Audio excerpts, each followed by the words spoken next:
オラ、コメカアゴーラオエピソジオデゼセテドゥオーラボラス。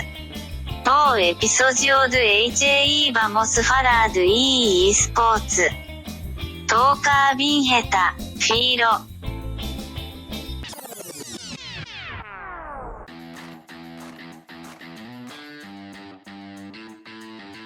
Ganza Maria! Começa agora o 17º episódio do Ora Bolas, a história do mundo levada na esportiva. Eu sou o Fernando Tancredo Tanque. Eu sou o Felipe Lopes, o Filó. E eu sou o Henrique Gonçalves, o sem apelido. Ganza, que é coreano para obrigado, né? Hoje a Maria é coreana porque a gente vai falar de esportes. Os esportes eletrônicos é novidade aqui hoje no Ora Bolas, e a Coreia é aí um dos maiores países, né, nessa modalidade. Mas, antes da gente começar, pedir para você dar aquela curtida na gente aí nas redes sociais, né? A gente está no Instagram e no Twitter, @orabolaspod, ora com H, pod, POD. Estamos também aí nas diferentes plataformas que você usa para nos escutar, no Apple Podcast, Google Podcast, Spotify. Estamos também no Deezer e no YouTube. Hoje, então, mais especificamente, a gente vai falar de League of Legends, o famoso LoL. E já que eu sou um completo zero à esquerda nesse assunto, a gente trouxe não um, mas dois convidados especiais. Sejam bem-vindos aqui, Bruno Álvares, o Foca, e o Tichinha. Tudo bem, pessoal? E aí, tudo bem? Fala, galera. E aí, tranquilo? O Tichinha, que é comentarista oficial aí do CBLOL, né, Tichinha? Muito obrigado aí pela sua participação aqui hoje e seja muito bem-vindo. Nada, eu que agradeço o convite, Tanque, valeu demais. Vai ser bem bacana falar do meu LOLzinho aí pra galera conhecer, não só do nosso cenário brasileiro, mas do nosso cenário internacional. LOLzinho que tá aí gigante nos esportes, então é uma honra estar participando, valeu. Tichinha que também é streamer, né? Também dá muita bala lá no Valorant, então deixa aí, Tichinha, suas redes pro pessoal que quiser te assistir, te seguir. Bom, pra todo mundo que quiser me seguir, ver eu pinando um pouquinho lá no Valorant também, no LOLzinho, na Twitch, twitch.tv/Tichinha2, né, por extenso. Todas as minhas redes são Tichinha2, você vai me achar Insta, Twitter, Twitch, YouTube, então só seguir nas redes aí que eu faço um conteúdo diário de LOLzinho e Valorant. Show de bola, show de bola. E o Foca, que é fotógrafo aí de diferentes esportes, mas também participa muito aí dos eventos da Riot, né, Foca? É isso aí. Meu nome é Bruno, mais conhecido como Foca. Eu trabalho como fotógrafo de esportes há 7 anos. Vocês podem seguir o meu trabalho nas minhas redes sociais. Eu uso mais o Instagram e o Twitter. As duas são a mesma coisa, BCB Álvares, com S. Tem umas fotos bem legais lá, principalmente de esporte, né? Voltados pro League of Legends, e tem algumas coisas de outros jogos também. Também tem as fotos lá no Flickr da Riot, né? Do CBLOL e de outros torneios. Isso, se você quiser dar uma olhada nas fotos dos torneios passados, é só acessar flickr.com/Riot Games Brasil que você consegue ter acesso a todos os álbuns desde 2013 até agora. Foca que também é muito famoso por ser nosso amigo, né? Aí já há muitos anos. E também conhecido por ser meu colega de apartamento. Altas conexões. Fica aí a curiosidade. Filó e o Foca que estão gravando aí do mesmo apartamento, um em cada quarto hoje. Nem nada, que isso, a gente tá na sala aqui, ó, a gente montou uma lan house própria, em cima da mesa da sala, a gente janta no sofá e é isso aí. É isso mesmo. O LoL, o League of Legends, que hoje é um dos maiores jogos de esportes, possivelmente até o maior, que é um jogo daquele estilo MOBA, não é isso, Filó? Exatamente. Então, para apresentar até para os nossos ouvintes que não conhecem muito desse mundo de esportes, vamos fazer um resumo rapidinho aqui. Primeiro é importante a gente diferenciar o que é esportes e o que é game, né? O que é um jogo eletrônico. O esportes engloba aí competições profissionais dos jogos eletrônicos, né? Que ocorrem em uma plataforma digital, que seria o próprio jogo. E eles envolvem 2 ou mais competidores profissionais, que são os famosos aí pro players, que são indivíduos ou até equipes, dependendo do jogo, que atuam como atletas tradicionais mesmo, ou equipes de esportes tradicionais. Então são campeonatos organizados. Tem esse lado profissional dos esportes. As partidas podem ser online ou presenciais e também permitem o acompanhamento de uma audiência, né? Ou seja, tem torcida dos times, tem pessoas que querem assistir aquela partida. Então, por isso, elas são transmitidas, seja pela TV, seja por stream online, nas plataformas aí mais famosas como Twitch. E essas competições de esportes, elas seguem modelos que se assemelham ao esporte tradicional, né? De torneios e competições e até de transmissões. A gente vê que realmente os esportes se assemelham muito aos esportes, né? Os esportes tradicionais, né? Os torneios são muito parecidos, tem todo esse negócio dos jogadores serem profissionais hoje em dia, né? Com futebol, por exemplo, que você tem aí transferências de jogadores, tudo isso também existe no esportes, né?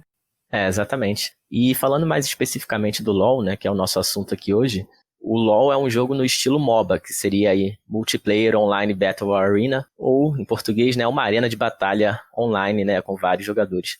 Esse estilo é um subgênero aí dos videogames de estratégia, que você controla um personagem, enfim, que faz parte de uma equipe. No LoL, no caso, são 5 personagens contra 5 no outro time. E no MOBA, você tem normalmente um mapa fixo, né? O MOBA, ele começou, na verdade, com um jogo chamado Aeon of Strife. E aí depois, em 2003, surgiu o Dota, que é um dos MOBAs mais famosos aí até hoje, que foi criado também como uma modificação feita por fãs. É muito comum isso aí no mundo dos games, para quem não tá tão familiarizado. E o Dota surgiu como uma modificação da comunidade de fãs do Warcraft 3. E aí, vindo dessa movimentação do Dota, a Riot Games criou o LoL, o League of Legends, que foi primeiro anunciado em 2008 e lançado, de fato, em outubro de 2009. E o curioso dessa história é que ela pegou 2 desses fãs que faziam essa modificação do Warcraft que criou o Dota para trabalhar com ela, né? Ela pegou os melhores para justamente criar o jogo dela. E daí pra frente é a história, porque o LoL virou um dos jogos de maior sucesso aí do mundo. Para falar mais especificamente da jogabilidade, as partidas são disputadas num mapa chamado Summoner's Rift, e aí cada time tem uma base, que é chamada de Nexus. O objetivo é destruir a base do inimigo. Até aí parece simples, né? Mas é bem mais complexo. Tem coisas mais específicas que a gente não vai entrar tanto aqui, mas tem torres que te ajudam a defender. Quando você mata outro personagem do time inimigo, você ganha ouro para comprar itens e melhorar os atributos do seu personagem, enfim. E o LoL hoje em dia já contei com 150 personagens que são chamados de campeões, e já vai sair o número 151. A empresa trabalha muito aí no que a gente chama de lore, né, que seria a criação de um universo por trás do jogo, né? Porque não é só o jogo ali, você cria toda uma história para todos os personagens, você cria um universo mesmo de ficção, que também é muito legal. Então quer dizer que agora vai sair o Mil do LoL, né? O personagem número 151. Isso aí é só pra quem tá ligado. Já tem o Mewtwo, agora vem o Mil. O Mil que saiu depois do Mewtwo, né? Vai entender. Pois é, isso aí é a inversão de papéis, né? O Mewtwo vem antes do Mil, é um absurdo isso. Coisas de Pokémon, né? Então esse é o básico do LoL. E quando você começa a jogar, você pode jogar de uma maneira mais casual, ou você pode começar a jogar de uma maneira que a gente chama de ranqueada. E aí quem joga esse modo ranqueado é dividido em elos, que seriam os diferentes níveis aí do melhor pro pior. E quem joga lá em cima, né, nos melhores níveis, é quem aspira a virar um jogador profissional ou pro player. E é a partir dessa ideia que foi surgindo o cenário competitivo, né, de jogadores profissionais mesmo. Os melhores jogadores daquele servidor, eles são chamados pelas equipes profissionais para virarem atletas de esportes. E acaba que até pra quem não joga muito videogame, que nem eu, assim, que não joga especialmente online, quando você para pra pensar, realmente é algo que faz muito sentido, né? Você tem o cara que é o melhor dali, acaba virando profissional e jogando contra outras pessoas, contra os melhores de outras regiões do mundo, né? Mas a gente vai ver que os campeonatos de videogame começaram já tem tempo, né? Então, puxando para contar aqui um pouco da história dos esportes, né, antes da gente entrar aí nos detalhes atuais e detalhes do LoL mesmo, campeonatos de videogame, o primeiro campeonato aí que se tem registrado aconteceu em 1972, na Universidade de Stanford, um campeonato do jogo Space War, mas esse campeonato só teve apenas 5 participantes, né, foi uma coisa bem no começo. Mas o primeiro campeonato de videogame em larga escala, né, com bastante gente, aconteceu em 1980 e foi um campeonato de Space Invaders, um antigo jogo aí de fliperama, realizado até pela própria Atari e que teve mais de 10 mil participantes por todo os Estados Unidos, né? Na década de 80, né, especialmente aí com o surgimento dos videogames, o Atari e os diferentes jogos de fliperama, começaram a ter vários torneios aí de videogame, né? Mas, obviamente, todos presenciais, né? Se não tinha muito como fazer como é hoje em dia. E a maioria desses jogos aí da década de 80 eram aqueles jogos de high score. Quem fizesse a maior pontuação era quem ganhava o jogo, né? Isso começa a mudar um pouco na década de 90, com o surgimento dos jogos de luta, que são aqueles que você consegue jogar um contra o outro, e alguns jogos muito famosos até pra gente que é dessa época aí, né? Street Fighter, né? Marvel vs Capcom, Tekken, Mortal Kombat, também todos esses jogos que surgiram aí na década de 90. E é também na década de 90 que surge aí o primeiro campeonato maior aí mesmo, uma coisa mais estabelecida de videogame, que é o Evolution Championship Series, ou EVO, que é um torneio que existe até hoje, foi criado em 1996, que reúne diferentes modalidades de jogos de luta. Então, como eu falei, começou mais com Street Fighter, Marvel vs Capcom, mas hoje em dia já tem até Super Smash Bros. E o campeonato que está aí há mais de 20 anos, né?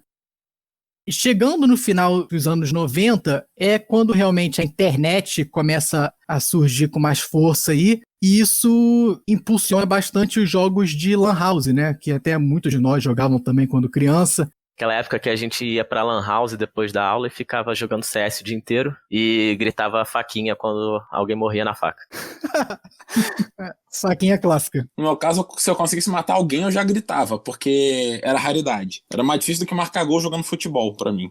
Pior que tinha uma galera nessa época que não gostava, né, de morrer. Os caras ficavam bravos, dava briga nas lan house e tal. Então isso como passava na faca aí, como o Filó falou. Nossa, eu lembro claramente de pessoas brigando por conta disso. Eu tô junto com o Henrique nessa aí. Eu era cara que morria na faquinha pra todo mundo.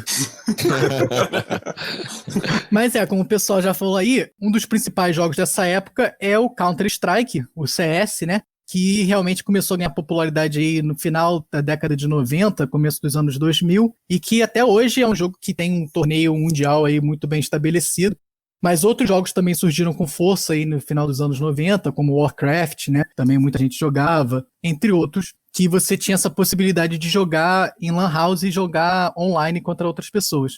Essa época foi bem bacana, porque o StarCraft e o Warcraft eles se popularizaram muito ali no Oriente, principalmente na Coreia, Japão. Então já tinham campeonatos grandes começando ali, no começo dos anos 2000, e os primeiros pro players, né, a galera sendo patrocinada, e os influenciadores, né, virando pro players e sendo ali conhecido pelo mundo inteiro. Enquanto aqui pro Ocidente foi mais o Counter-Strike mesmo que começou a tentar levar isso, né, que era mais forte. E acabou construindo um pouco desse começo do esporte, ainda sem transmissão nessa época, né, era bem complicado. Com certeza. E tinha muito daqueles outros jogos que o pessoal jogava também no computador, né? Que começaram a surgir depois, que também eram online, que nem Ragnarok, Tibia, esses negócios que você também conseguia jogar. Ragnarok tinha um campeonato brasileiro, tinha um torneio mundial, era bem disputado, assim, era bem bacana. Nada com as premiações que você vê nos campeonatos de hoje em dia, mas pra quem jogava na época, eu joguei muito Ragnarok, era, cara, uma honra a sua guilda ganhar o campeonato brasileiro e representar o Brasil, que era na Tailândia, se não me engano. Nossa! Ó. Você mencionou de Tibia, né? O Tibia ele nunca foi um jogo competitivo em questão de premiação, essas coisas, mas eu acho legal porque ele tem uma competição interna nos próprios servidores, entre guilds, entre facções, grupos de brasileiros contra poloneses, contra alemães. Isso era muito interessante também para a história do esporte. Por mais que não seja e-sport, é um jogo que ele gerava disputa. Só para explicar um pouquinho, o Tibia e o Ragnarok, eles são jogos de RPG online, né, em massa. Então você entra lá no mundo com o seu personagem e você pode se juntar em facções, como o Foca falou aí. Até hoje me dói muito uma vez que eu morri no Tibia e perdi um monte de coisa que eu tinha conseguido, fui saqueado. Tô revoltado até hoje. Isso era horrível mesmo. E essa rivalidade a gente vê também muito no WoW, né? No World of Warcraft aí também, entre Aliança e Horda. Então são jogos que também tem muita rivalidade ali dentro do próprio jogo. O WoW chegou a rolar campeonato, ainda rola, se não me engano. Tinha a Copa América, aí rolou os mundiais e tal, porque o WoW tem um sistema de PVP de arena 3x3 e tal. E aí, já chegando por volta de 2010, tem aí um grande marco, né, nessa história do esporte, que é quando começaram, ou se popularizou, os serviços de streaming, né? Que hoje são muito comuns, mas a Twitch, por exemplo, que muita gente usa para fazer streaming de jogo, foi lançada em 2011 e explodiu, especialmente com o streaming aí de League of Legends, o LoL e de Dota, né? E aí, com esse crescimento de popularidade de diferentes jogos, entre eles o LoL, foi criado o primeiro campeonato mundial de LoL, né? O League of Legends World Championship, que é conhecido como Worlds. A primeira edição foi em 2011 já, onde 8 times competiram, né? Da América do Norte, Sudeste Asiático e da Europa, com um prêmio já de $100 mil para o vencedor. E aí, realmente, depois disso, os esportes explodiram em popularidade. Em 2013, por exemplo, o Campeonato Mundial de Dota já lotava aí o Staples Center em Los Angeles, né, que é o estádio aí onde joga o Los Angeles Lakers, Los Angeles Clippers, o time de hockey também. Em 2014, o Campeonato Mundial de LoL já atraiu 40 mil espectadores para a final lá na Coreia do Sul. E até no Brasil, realmente, a gente percebeu bastante essa explosão dos esportes mesmo, porque já em 2015, teve mais de 10 mil pessoas no Allianz Parque, no estádio do Palmeiras, para assistir League of Legends também. E no Ibirapuera, em 2016, também mais de 10 mil pessoas para assistir aí o Campeonato de LoL. Esse crescimento do esporte parece estar muito associado com o crescimento do LoL, né? Mas a gente queria trazer para vocês aqui uma pergunta, exatamente o que vocês acham que a Riot fez, o que a Riot acertou para realmente ter essa explosão aí no campeonato, tanto do LoL como nos esportes em geral? Cara, eu acho que primeiro a Riot acertou numa época onde o MOBA não era um gênero tão jogado. Você tinha o Dota 1 e você tinha o Heroes of Newerth, o ROM lá. E aí o ROM era pago, o LoL chegou como um jogo de graça, coloridinho, bonitinho, fácil de jogar, e começaram a divulgar YouTube e um monte de lugar. Então acho que o primeiro ponto da Riot pra ganhar público do LoL foi chegar num mercado que não tinha um jogo dominante ainda e fazer um estilo de mercado mesmo, de negociação fácil, que é um jogo de graça, que só ia vender skin e não é pay to win. Quem tem dinheiro só tem cosmético, né? E depois eu acho que foi começar a levar os eventos pra grande massa. Como você citou ali em 2011, né, o primeiro mundial e tal. Como já existiam alguns campeonatos de esportes antes disso, né, eu mesmo, antes de virar caster e tal, eu tentava ser pro player de CS. Só que quando a Riot chegou, quando a Riot fez o estilo de esportes da Riot, que foi a Riot vai organizar, não vai ser uma empresa terceira que vai mexer no jogo. Então eles pegaram, eles organizaram o primeiro campeonato deles, depois o segundo, as primeiras ligas. Muitas empresas de jogos viram que era algo que dava certo pro jogo, né? Porque o campeonato ali era para atrair público também, para jogar, né? Pro jogo crescer. E o LoL foi crescendo em cima dos campeonatos, foi crescendo em cima dessa imagem. E eu acho que fica muito isso de que o League of Legends fez o esporte virar o que é hoje, ou pelo menos foi o grande, né, jogo do momento que fez o esporte cair na mídia, por conta, acho que, desse tipo de trabalho que a Riot fez com o jogo, que hoje é seguido aí por muitas empresas, né, como o do Rainbow Six, principalmente, que tenta fazer um cenário muito parecido, algumas empresas de CS tentam também, então eu acho que vem muito do mérito da Riot de fazer o esporte crescer pelo sistema como eles divulgaram esses campeonatos. Cara, em 2013 a final foi no Staples Center, em 2014 no estádio da Coreia com mais de 40 mil pessoas, foi uma parada surreal.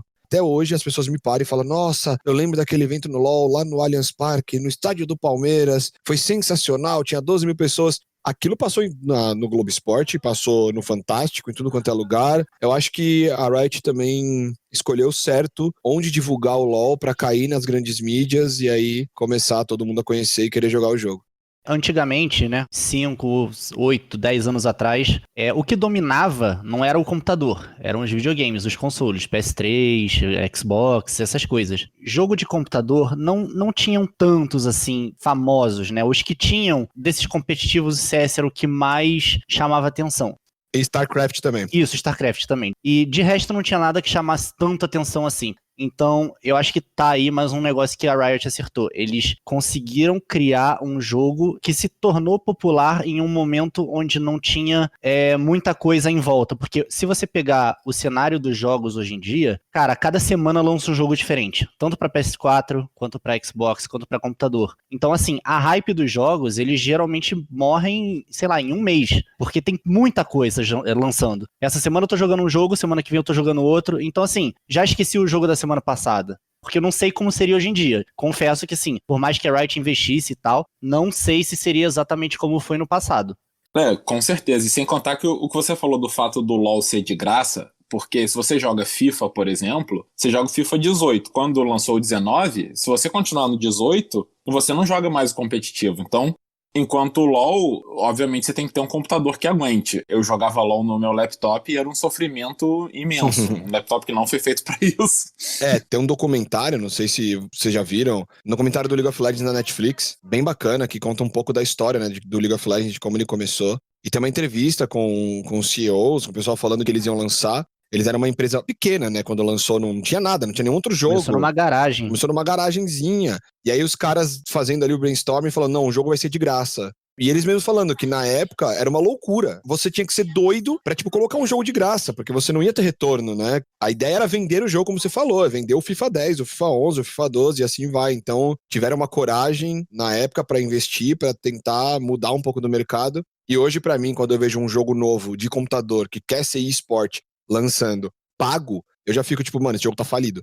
O que é o sucesso hoje? É LoL, é Fortnite, sabe? São esses jogos que são de graça e com transações dentro do jogo pra skins, pra você colocar cosméticos, né, que fazem o sucesso do game. Que não altera sua gameplay, inclusive, né? Principalmente. Tichinha tá até entrosado aqui com a gente, né? Que já deu a nossa famosa dica de entretenimento, que a gente faz todo o programa aí. Bem legal mesmo esse documentário do LoL na Netflix. A gente recomenda aí vocês assistirem se quiserem entender mais. E isso que ele falou também da Riot é bem importante pra gente já pensar até no futuro próximo dos esportes de maneira geral, né? Tinha até aquela piada que a Riot Games era só a Riot Game, porque só tinha o LoL. Mas esse ano aí ela chegou com tudo, lançando mais vários jogos. Tem o TFT, o Teamfight Tactics. Tem o Valorant, que a gente já citou aqui, né? Que é um jogo de FPS, um jogo de tiro. Tem o Legends of Runeterra, que é o jogo aí de cartas. Então, a gente vê que tem um cenário ainda que tem muito pra onde crescer e a gente fica animado, né, com todas as possibilidades que vem aí pelos próximos anos nos esportes. Sem contar na possibilidade de alguns desses jogos serem jogados no celular, né? Como o Legends of Runeterra, como você falou, o jogo de cartas. E tem jogos de celular, acho que o Free Fire é o melhor exemplo. Mas, assim, é um mercado aí que o LoL nunca tinha entrado. E vai entrar, né? Que a Riot já anunciou, o LoL Mobile tá chegando aí, né? Já rolou teste e tal. Eles têm o TFT no mobile também, tem o Legends of Runeterra no mobile. As empresas também estão entendendo que o game e o esporte não tá só no PC ou no videogame. O Free Fire, ele é muito popular porque ele é muito acessível. Essa é uma vantagem para poder gerar essa quantidade massiva de jogadores que eles têm. Qualquer um consegue jogar o Free Fire hoje em dia. Para dar uma ideia para a galera das premiações e do lado financeiro dos jogos de esportes, as maiores premiações do mundo, na verdade, elas vêm do Dota, que, como a gente falou, é um jogo aí semelhante ao League of Legends. O Campeonato Mundial de Dota do ano passado foi a maior premiação da história, foram 34 milhões de dólares ao todo. E as 5 maiores premiações são do Mundial de Dota, 6 das 8 maiores também, as outras 2 são do Fortnite. E aí o LoL vem depois desses dois, seria o terceiro jogo aí em premiação, mas é uma premiação considerável. Como o Tank falou já dos mundiais, o primeiro foi em 2011, deu 50 mil dólares para o campeão, 100 mil dólares ao todo de premiação, mas já em 2012 saltou para 2 milhões ao todo, sendo 1 milhão para o campeão. E assim se manteve, até que em 2016 a Riot fez um esquema diferente, onde além da premiação fixa, também seria adicionada uma porcentagem das receitas vindas das skins e de todos os itens comprados pelos jogadores do mundo inteiro que tivessem a ver com aquele mundial. Que é até o que o Dota faz também, né? Esse sistema de o próprio dinheiro vindo dos jogadores no mundo todo vai aumentando aí a premiação do torneio. E além disso, no CBLOL, pelo menos, quando você vai na final, você ganha um código que você ativa aquela skin só pra você ter. Eu achava muito legal. Eu fui no de 2015 do Allianz Parque, que a gente já comentou, né? Pra mim foi legal saber que eu tinha aquela skin daquela final, só por ter ido lá, comprado o ingresso, ter ido assistir. E eu acho bacana mesmo esses mimos, né, que você tem, tipo, querendo ou não, são uma exclusividade. Fala, putz, fui pra final e ganhei essa skin, tipo, com um cartãozinho que eu sei que eu tenho porque eu tava lá e tal. Então... Tem até os cosméticos do Mundial, porque a gente vai pro Mundial como, porra, vamos comprar o casaco e tal, não sei o quê. A Riot faz uma loja, é uma loja bem bacana, que ela é de temporada. Então, todo Mundial, eles lançam roupas do Mundial, bonecos pra você comprar. Só que, muito, muito personalizado, muito legal. Então, quase se torna um item de colecionador. Eu tenho aquele casaco do Mundial 2015, 2016, e você só compra se você estiver lá, naquele momento, né? Vivendo aquela experiência que é o Mundial de League of Legends. Sim, com certeza. Eu, por exemplo, tenho todos os casacos desde 2014 até hoje.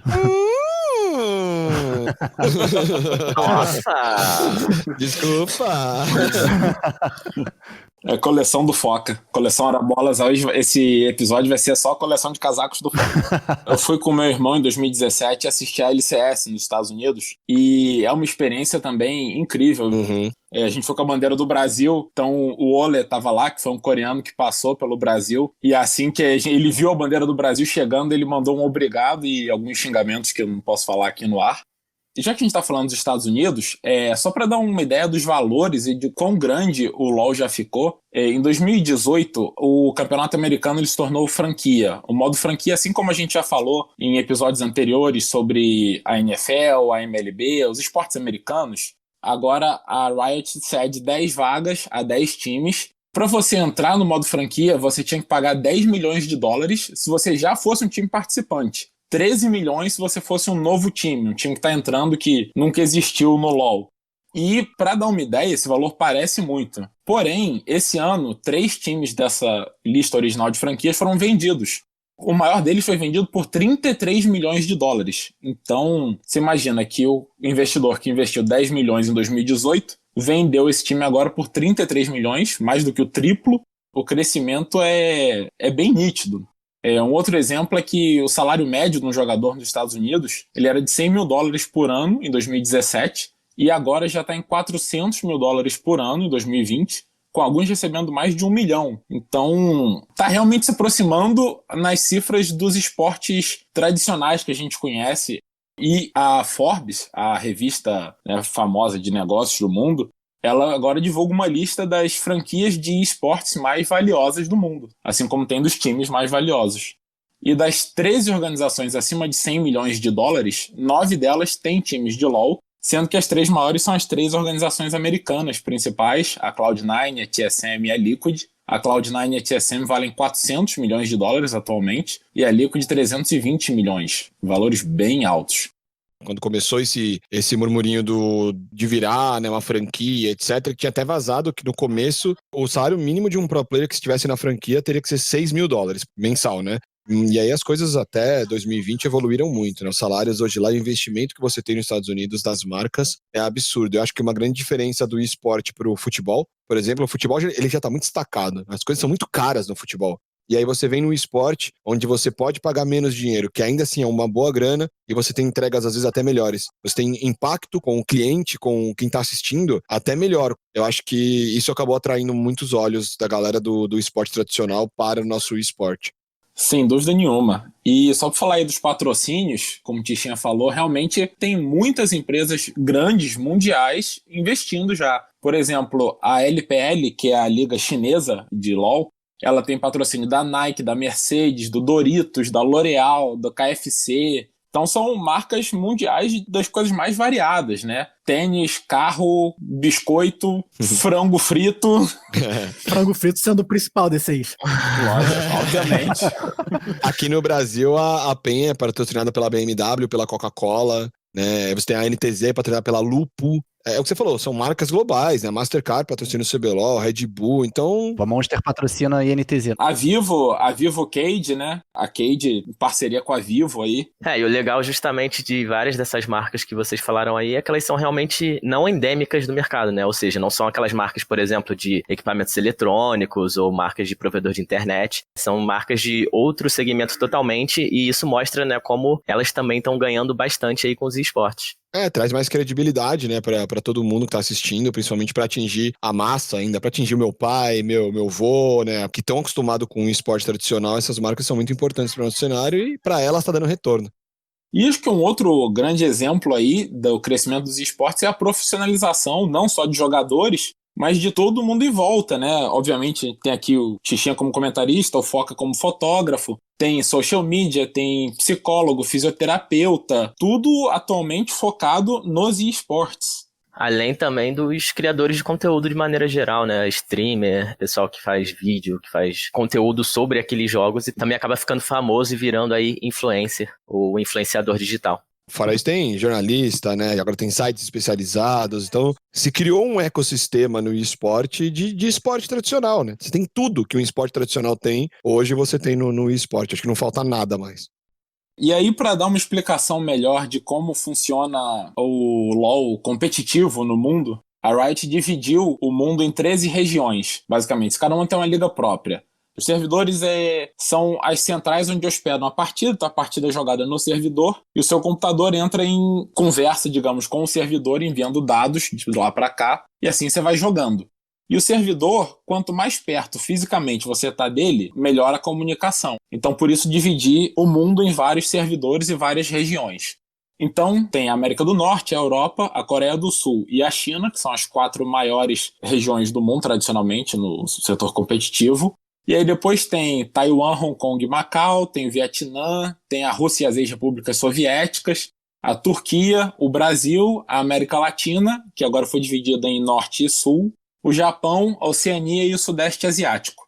E essas 13 regiões são as regiões que têm os campeonatos sendo disputados e que dão vaga no Mundial de LoL. De acordo com a força das regiões, elas têm mais ou menos vagas. Parecido com o sistema que tem para a Copa do Mundo de futebol, né? E dentro de cada uma dessas regiões você tem as eliminatórias e os países mais bem colocados vão para a Copa do Mundo, né?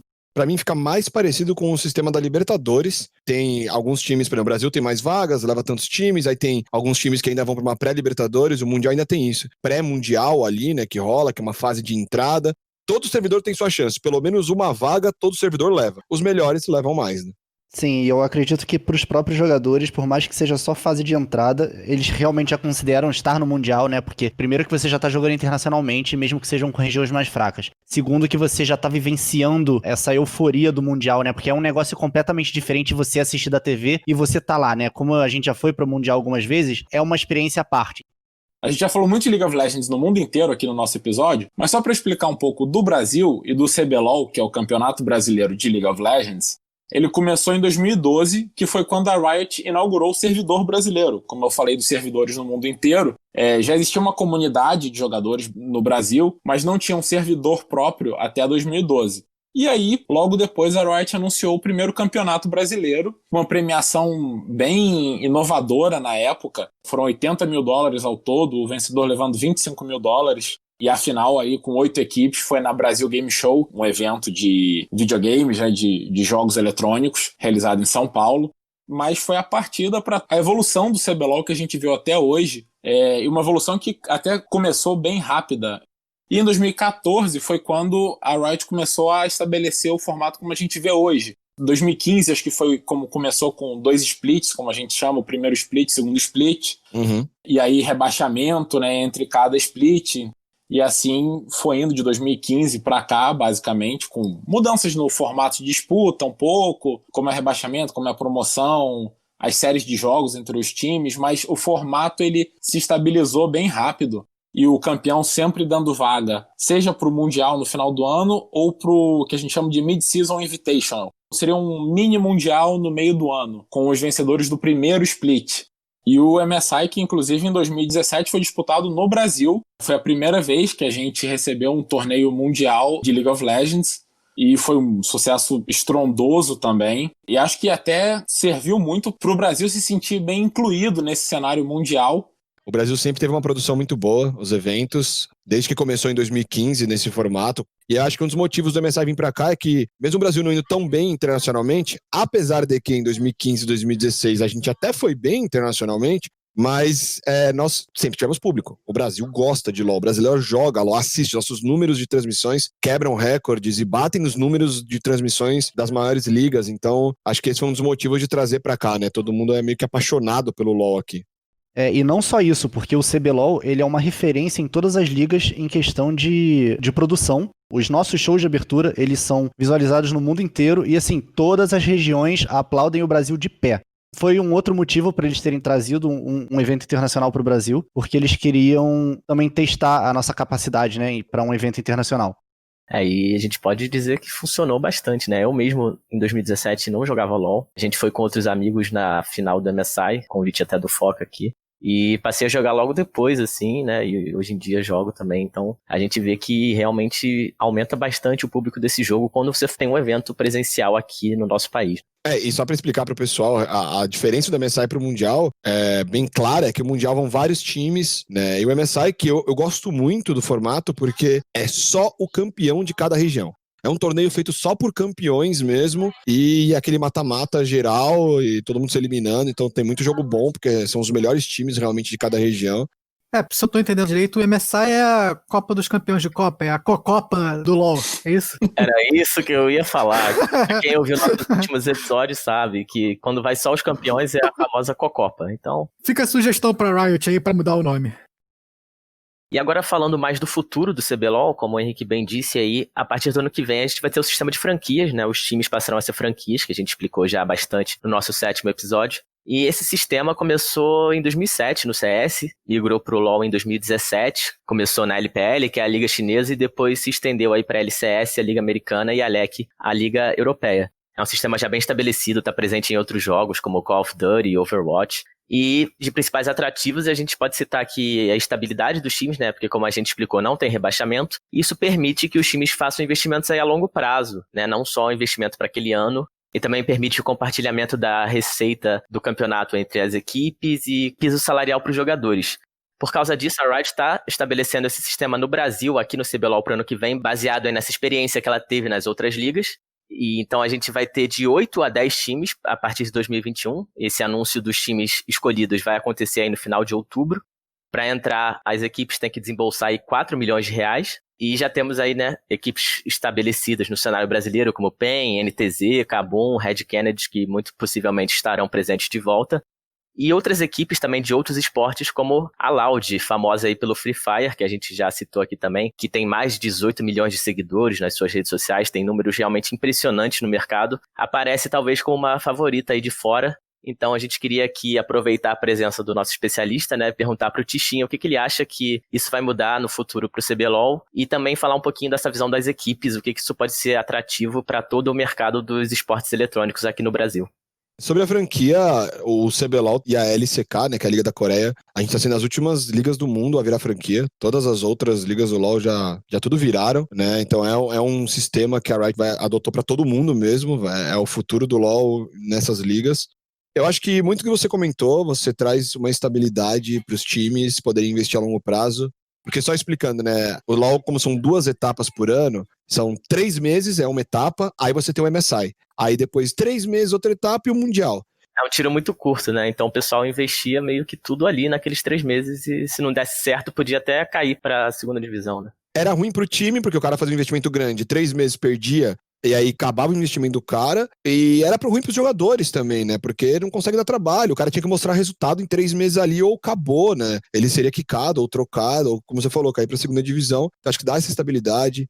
Vão ser 10 times, né? Já vazou aí que vão ser 10 times na liga pro ano que vem. Então, você traz uma estabilidade para esses 10 times que, como você falou, eles vão ficar 2 anos na liga, 3 anos na liga. Então, na hora dele fechar um patrocínio, dele atrair uma marca, ele não vai vender para a marca que ele vai ficar 3 meses lá e que ele pode cair pro circuitão e perder a visibilidade. Ele vai vender para a marca que ele vai jogar o ano, 2 anos, e ele vai ter X visibilidade da stream do CBLOL e assim vai. Então, você consegue trazer mais dinheiro. E uma das coisas que eu acho mais legais da franquia é que ela vai permitir as academies dos times, né? Vão ser obrigatórios. Então você vai trazer novos talentos para os times, para o cenário. E eu acho que essa parte de novos talentos é uma das mais legais, porque a gente precisa melhorar lá fora. E nada melhor do que você ter uma categoria de base, você ter novos talentos, como acontece nos esportes tradicionais, para você poder produzir pessoas, jogadores que são bons, para melhorar o nosso cenário internacionalmente também. Só explicando rapidinho, como o Tichinha falou, aí a Academy seria mesmo como a categoria de base aí que a gente tem nos times de futebol, por exemplo, que é aquela parte da equipe, né, voltada para formar novos atletas, novos jogadores e pro players aí. E me corrija se eu estiver errado, mas eu tenho quase certeza que tem uma regra também. Por mais que você pague, né, ou você compre a sua vaga lá e você se sinta estabilizado, eu acho que você não pode ficar em último em tipo 2, 3 splits seguidos, senão você tá fora da Série A. Eu acho que você tá certo. Não é só, tipo, estou na liga, paguei e agora eu posso jogar do jeito que eu quiser. Não, você tem que continuar um projeto, você tem que apresentar esse projeto pra Riot, tanto que se você só é aceito se o projeto for um projeto a longo prazo, se você mostrar que você pode continuar com o projeto. Então, não é tão simples também, não é só uma comodidade do cara. Paguei os 4 milhões e estou na liga. Fazendo sempre aquele paralelo aí com os esportes mais tradicionais, eu que realmente não acompanho muito do LoL, é uma discussão muito similar com o que acontece na MLS, né, na liga de futebol mesmo, lá dos Estados Unidos, que é uma das únicas ligas do mundo que tem sistema de franquia, né, e aí vira e mexe tem essa discussão de se eles deveriam adotar um sistema de rebaixamento, não sei o quê, porque é adotado no mundo todo, mas a discussão é sempre essa, né, porque você tendo um grupo fixo de times, você consegue fortalecer aqueles times, diferentemente de se você tiver um sistema de rebaixamento, tudo isso que os times quando caem, perdem patrocínio, perdem premiação, tudo isso, você acaba, de uma forma ou outra, enfraquecendo a liga como um todo, né. O ponto que você falou é muito visível no futebol. Sei lá, você pega um time do interior e o cara vai lá, o time destrói no Paulista, chega na final, aí perde, sei lá, pra um time grande. Só que, acabou o Paulista, todo mundo vai lá e contrata metade desse time do interior, aí os caras ficam enfraquecidos, são rebaixados e vira aquela bola de neve. Os caras não têm receita, o time não consegue nunca mais voltar a ser um time grande, né? Acho que a liga, a franquia dá essa estabilidade pra eles. Justamente. E até o caso do próprio São Caetano, né? O São Caetano que foi aí vice-campeão brasileiro e hoje tá, nem sei, acho que tá Série D, né? Ou Série C. Já que a gente já começou aqui a falar do Mundial de LoL, a gente aproveita agora para passar para o nosso próximo segmento. Hora da resenha. No Hora da Resenha dessa semana, a gente vai discutir um pouco as expectativas aí para o Mundial de LoL, que está começando essa semana. Começa agora sexta-feira, dia 25 de setembro. Como a gente já falou um pouquinho aqui do Mundial, é realmente o torneio que fecha a temporada anual do LoL aí no mundo todo, né? Um dos campeonatos de esporte realmente de maior prestígio no cenário e também ajudou muito a fazer o LoL um dos jogos mais assistidos no mundo, se não ou mais, né? Também, como o Foca falou das nossas cerimônias de abertura aqui no torneio brasileiro, o Mundial também é bem famoso por grandes shows de abertura, cerimônias realmente espetaculares. Eu até aconselho o pessoal aí que não está familiarizado a procurar no YouTube as aberturas que são bem legais. Também tem partidas muito emocionantes aí que ficaram marcadas na história dos esportes. E aí são times, como a gente disse, de todas as regiões do LoL, duelando para vencer a Summoners Cup, que é aí o troféu, que pesa 32 quilos, não sei se vocês sabiam disso, tá? Mas é pesado. E um prêmio milionário, como a gente já citou também. Em 2018, por exemplo, a final foi assistida por um recorde de 99 milhões de pessoas no planeta inteiro. Um evento transmitido em 16 idiomas e por mais de 20 plataformas aí de streaming ao redor do planeta, em canais de TV também. E desde 2011 foram 9 edições, com 5 títulos da Coreia, 2 da China, 1 da Europa e 1 de Taiwan. E o Brasil, infelizmente, nunca foi muito longe, né? E para a classificação, como a gente já citou aqui um pouquinho também, as principais regiões, como Estados Unidos, Coreia, China e Europa, elas têm 3 vagas, enquanto as outras regiões têm menos. O Brasil tem só uma vaga que vai para a fase de entrada, né? Aquele pré-mundial. O maior campeão é a SKT, a equipe coreana, com 3 títulos, e esses 3 títulos aí comandados pelo Faker, né, que é o jogador de LoL mais famoso aí da história, também é recordista com 3 títulos, que a gente pode chamar de Pelé do LoL, não sei, como é que vocês chamariam aí? Pelol. Famoso Pelol aí, né, o Faker, que esse ano não estará no Mundial, né, a SKT, que é o time dele, não se classificou, então já aproveito esse gancho aqui para iniciar a nossa discussão. O que esperar do Mundial 2020, Tichinha? E o Mundial, né? Chegou o Mundial, torneio que todo mundo mais espera, os melhores do mundo de cada região. Eu gostaria muito de ver o Faker lá. Coitado, já não tava numa boa fase esse ano, foi substituído, né? O menino que entrou no lugar dele tava jogando melhor que ele. Concordo que ele é o nosso Pelé aí, né? Mais atual, então digamos aí que ele é um Messi, um Cristiano Ronaldo da nossa geração, mas ele é um gênio, o cara é muito, muito bom, diferenciado. No auge dele, ele foi realmente o melhor, assim, incomparável. Não é à toa que tem os 3 títulos. Ele ganhou tudo que você pode imaginar, local e internacional, né? O cara é realmente muito bom. É o nosso robozão. Cara, o que eu espero desse Mundial, primeiramente, falando sobre o Brasil, a gente tá mandando uma boa equipe. A NTZ, né, foi a campeã da segunda etapa, então é a NTZ que vai representar o Brasil. A NTZ é a equipe brasileira com mais títulos de CBLOL, são 5, mais tradicional que nós temos aí no momento. Eles vão representar a gente, eles são um bom time, eu acho que tem chance do Brasil ir bem, mas, cara, tá bem destacado esse Mundial, assim. Eu arrisco dizer que é um dos mundiais do nível mais alto que a gente já teve, tem realmente muito time bom, por isso eu espero um Mundial bem pegado. Só para dar mais informações aqui rapidinho, são 22 equipes, né? Dessas 10 entram nessa fase do pré-mundial, que é a fase de entrada, e depois a gente tem a fase de grupos, com 4 grupos de 4. E a final do Mundial vai ser dia 31 de outubro, então a gente vê mais um mês aí de torneio. É realmente um torneio gigante, assim, e é muito legal de assistir. O pessoal vira à noite, né, porque acontece lá, em geral, na Ásia. Esse ano vai acontecer na China, né, e por conta de toda a pandemia e tudo mais. Ele vai ser inteiro em Xangai, e a grande final tá marcada para ser num estádio, no Pudong Football Stadium, que cabe em 33 mil pessoas. A pandemia realmente deu uma estragada aí, né, como tudo no mundo, basicamente. O Mundial é bem legal porque você vê equipes de várias partes do mundo, aí você tem essa rivalidade, né, entre diferentes países. É sempre legal de ver, tipo, a equipe, né, da Coreia venceu a equipe da China, ou tem um jogão hoje que é Europa contra os Estados Unidos, sabe? Eu acho, até mesmo para se você não é um cara do eSports Mundial, eu acho bem legal mesmo. E até o formato é bem similar ao formato de outros esportes, como o futebol, né? O formato é bem parecido. Exatamente.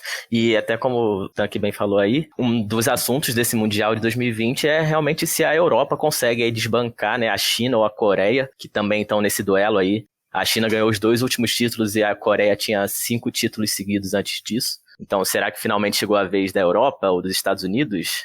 A Europa tá batendo na trave, né? Dos 2 últimos anos eles foram pras finais, bateram na trave, a Europa ganhou o MSI, né? O último que rolou, esse ano não teve MSI por conta da pandemia. O Mundial do ano passado a Europa foi vice-campeã, então a Europa tá numa crescente. Principalmente um time da Europa, que é a G2, tá numa crescente, assim. Então eles estão com um pouco de favoritismo.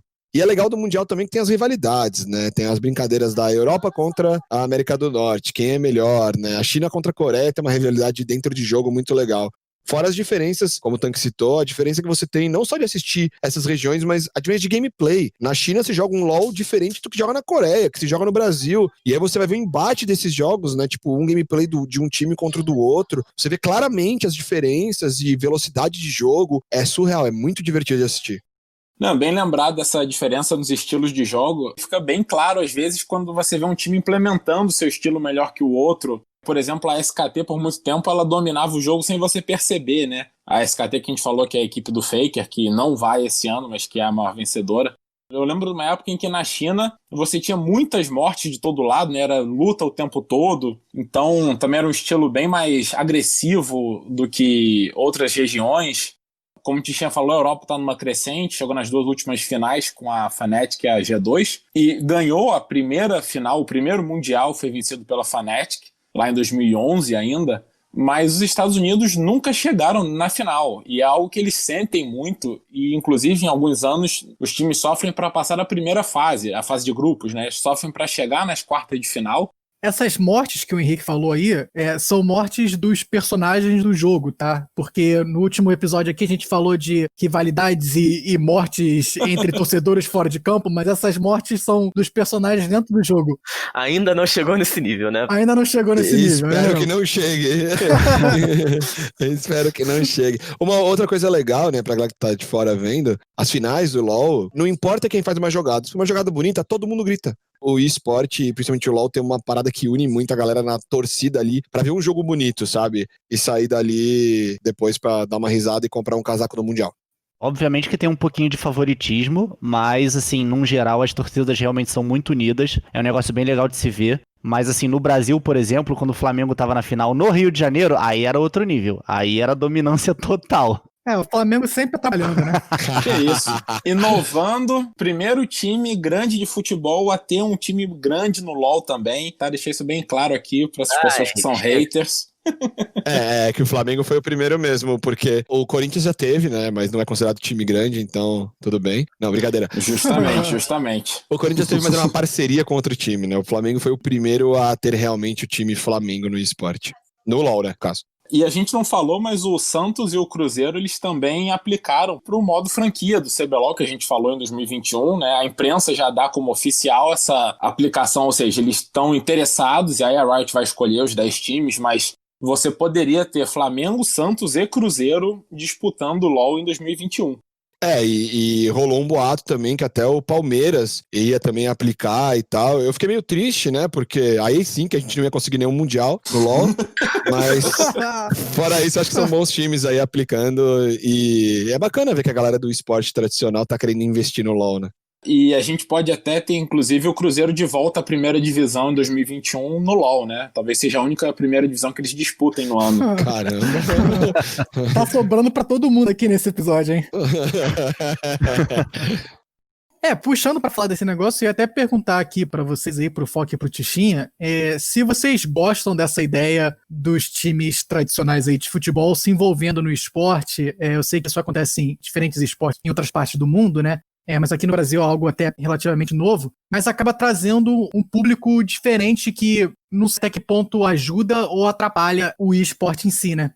Olha, eu particularmente acho que é só vantagem, porque traz um pouco mais de credibilidade pro esporte no geral. Porque por mais que seja um negócio muito grande hoje em dia, que todo mundo já sabe da existência, ainda tem gente que olha com um pouco de preconceito, tipo, videogame e tal. Eu sei que já diminuiu muito isso, mas ainda tem esse tipo de gente. Então, assim, times grandes como Flamengo, Santos, Cruzeiro, entrando no esportes, traz mais credibilidade. Corinthians no Free Fire, por exemplo, que tá bombando.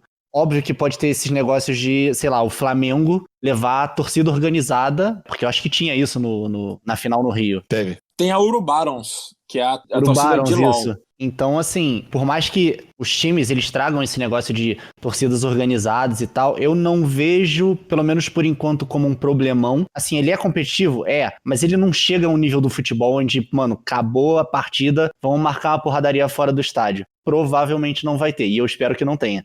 A única coisa ruim que eu vi assim é quando você mexe no fanatismo desses times de futebol, com o torcedor. O cara que é fanático mesmo, aquele cara que ele não tá pensando certo ou errado, ele é só fanático e acabou. É meio chato. Pro meu trabalho, por exemplo, que sou comentarista, era muito ruim comentar as derrotas do Flamengo, porque eu tinha que falar que outro time jogou melhor, só que aí na cabeça do fanático você odeia meu time, o Flamengo é o melhor do mundo, como é que você fala assim da gente, você é anti, não sei o que lá, tá ligado? Tixé tá imitando o Henrique aí, né? A gente pode ver.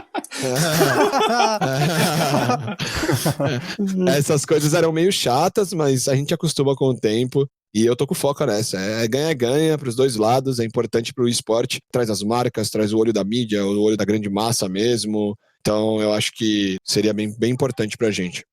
Até porque também, como a gente falou um pouco aqui na nossa conversa, o cenário competitivo de esportes, de maneira geral, trouxe muita coisa do cenário competitivo de esportes tradicionais, né? Tanto em modelos de campeonato, quanto modelos de transmissões. Então, já é uma coisa que está relacionada ali desde o início. E isso aí é só mais uma consequência disso. E então, pessoal, sexta-feira começa aí o Mundial de LoL. Sei que tem gente que ouve a gente que não é familiarizada aí com esportes, mas aconselho a pesquisar, a tentar assistir. Vamos conhecer, que é muito legal. E fica aqui a nossa torcida para a INTZ, né? Time brasileiro aí representando o CBLOL. Vamos ver se eles conseguem ir mais longe do que a gente já foi. Inclusive, até um abraço aí pro nosso amigo Vinhas, lá da INTZ. E vamos ver se vai dar tudo certo. A INTZ é o Brasil no Mundial de LoL. É exatamente isso. É isso aí que eu ia falar. E diferente do futebol, isso não é uma piada, né? Realmente no LoL a gente torce, o Brasil inteiro torce pela INTZ e torce pelo time que for representar no Mundial. Meu amigo, já pensou? O Flamengo tá na final da Libertadores, vai estar todo mundo torcendo pro Flamengo? Mas não vai, né, a pau, não vai estar todo mundo torcendo pro Boca, pro Rio, pra qualquer outro time que tiver ali. No LoL você realmente torce pela equipe do Brasil que vai representar o país no Mundial, não importa qual ela seja. Te falar que ano passado eu não torci muito pro Flamengo não, entendeu? Não tem jeito, não dá pra eu torcer pro Flamengo, então... Mas o Foca e o Tichinha também, que já estiveram presenciando isso, né, ao vivo, sabem como é muito legal a torcida brasileira no Mundial. Cara, é surreal. 2016 a gente foi pra São Francisco e tinha brasileiro lá. Na China tinha brasileiro em 2017. Até na França, 2015 também tinha. Brasileiro é uma praga, né? Tá no mundo inteiro. Exatamente. Também encontrei no Mundial de 2014, num estádio com 40 mil pessoas, tinha brasileiro lá. Não era o pessoal que foi aqui com o Brasil com você, né? Não era. Eram pessoas aleatórias com bandeira do Brasil. Eram os jogadores do time brasileiro. Você tinha que ver, eu encontrei no avião. Era o pai dele que foi com ele na viagem, tá ligado? Mas o que eu sei que o Brasil inteiro torce é pro Ora Bolas. Isso com certeza, o brasileiro adora o Ora Bolas. E com isso, então, a gente fecha aqui o nosso 17º episódio, aproveitando para agradecer os nossos convidados especiais. Obrigado, Foca, obrigado, Tichinha. Eu queria agradecer o convite, foi muito legal estar aqui, poder trocar essa ideia com vocês. Pro pessoal que está escutando, quem quiser seguir lá as redes sociais, mais uma vez, o meu @ tanto no Twitter quanto no Instagram é bcbalvares, com S. E se caso você queira procurar, né, saber mais sobre os campeonatos que a Riot faz aqui no Brasil e lá fora, nós temos o Flickr oficial, com todas as fotos de todos os campeonatos, flickr.com/Riot Games Brasil. O Foca fica aí a recomendação que realmente o cara tira umas fotos espetaculares, tanto, né, do LoL como de outros esportes, vale a pena conferir. Não é porque é nosso amigo, não, é o melhor fotógrafo de esporte do Brasil. Quizá do mundo. E lança tendência no mundo todo. Justamente. Só pra eu não perder aqui, só pra não deixar um episódio inteiro sem horas bolas murchas, ele consegue focar bem na hora de fotografar, né? Piada pronta. Eu falo pro Foca que ele não é bom é a câmera dele. Exatamente, eu só aperto o botão. Essa foca bem. Isso aí foca bem. Gostaria de agradecer também pelo convite, valeu pessoal da Hora Bolas, valeu Foquita, tamo junto. Quem quiser continuar seguindo meu trabalho aí nas streams, YouTube, etc, tudo Tichinha 2. E convidar todo mundo que tá assistindo aí, que tá escutando, pra participar e assistir com a gente o Mundial. Começa dia 25. Infelizmente, o horário não é dos melhores, o Mundial Inter na China. Deve começar a transmissão por volta de umas 3, 4 da manhã, a gente não tem os horários oficiais. Mas, acabando a transmissão, rola uma reprise no canal da Riot mesmo. Então, se você perder aí de madrugada, você pode assistir de tarde. Fora isso, valeu demais, muito obrigado. E, mano, só me chamar que a gente volta. Valeu. Obrigadão, galera. Obrigado, Foca. Obrigado, Tichinha. E se você gostou do nosso episódio aqui, aproveita para ir lá e seguir a gente também nas redes sociais. A gente tá no Instagram e no Twitter como OraBolasPod, Ora com H, Pod, POD. Tá bom, galera? Agradecer aqui meus co-apresentadores. Obrigado, Filó. Obrigado, Henrique. Queria de novo agradecer demais aqui a presença do Foca e do Tichinha, dois brabíssimos aí do cenário de esportes do Brasil. E também falar pro pessoal que, se gostarem, né, do tema, a gente fala mais de esportes tradicionais aqui, mas por que não falarmos mais de esportes também? Então vamos ver o feedback aí dos ouvintes pra gente trazer mais aqui no futuro, tá certo? Isso aí, prazer enorme estar aqui com vocês todos hoje. Prazer enorme falar com o Foca e o Tichinha. E até semana que vem. É isso aí. Como o Filó falou muito bem, se você curtiu o episódio, gostou da ideia, manda aí nos comentários pra gente. Abraço então, até semana que vem.